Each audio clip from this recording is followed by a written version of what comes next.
మిథున రాశి. ఈ రాశి వారికి రోజు కొంత కలిసి వచ్చే రోజుగా చెప్పుకోవచ్చును. భూమికి సంబంధించి లేదా గృహానికి సంబంధించి కొన్ని నిర్ణయాలు తీసుకోవలసి వస్తుంది. మిత్రుల యొక్క సహకారం మీకు ఉంటుంది. బంధువుల నుండి కొంత ఒత్తిడి ఎదుర్కోవలసి వస్తుంది. జాగ్రత్తగా ఉండండి. మీ ప్రయత్నాలు ముందుకెళ్ళి మీకు శుభాన్ని చేకూరుస్తాయి. వివాహాది కార్యక్రమాల్లోపట పాల్గొంటారు. ఇంటి లోపట శుభకార్యాలకు సంబంధించినటువంటి పనులు ముందుకు వెళ్తాయి.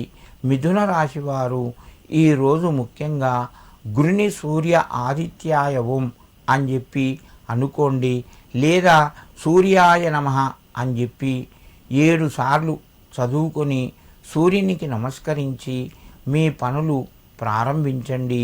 మీకు మరింత శుభయోగం కలుగుతూ ఉంటుంది.